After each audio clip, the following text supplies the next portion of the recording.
Dynasty will be forever remembered as the ultimate 80s soap opera, and it turned Linda Evans into one of TV's biggest stars, but that was nearly 30 years ago, and the last decade has been far from glamorous for Linda. A debilitating illness, severe depression. At one point, Linda even thought about taking her own life. Now, this seems impossible to imagine, but it is all in her book. And Linda walked me through how her world completely crumbled. My life just fell apart. I didn't understand depression, and my blood pressure went up.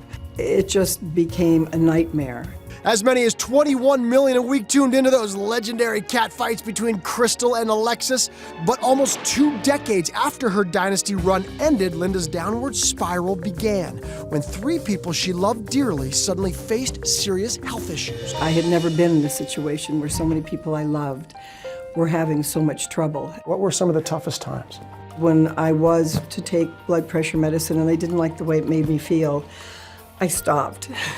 And I was outside and blanked out, just blacked out. Next thing, I was face down on the gravel, and I just got up and my face was bloody, and I went, oh my God, what just happened to me? And I realized I just needed help.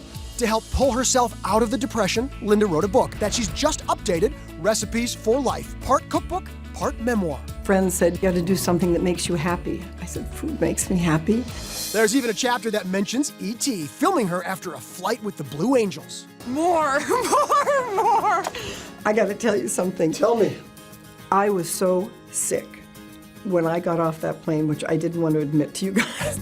But just 3 years ago, Linda was struck with a sickness much more severe, a sudden onset of back pain so excruciating she considered suicide. I really understood why people said, maybe I don't need to be alive, because it's so painful to be alive. And nobody had an answer. Were there times where you thought about that? I mean, it's... Absolutely.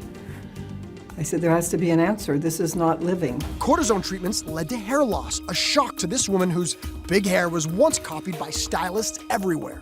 This is not my hair. This is a wig. Really? This is a wig, because my hair fell out. Linda has been pain-free for a year now after a laser procedure, and her hair will grow back. But in the meantime, I just go fine. It's okay. See, the hiding is the part that's off. Like we're ashamed of something.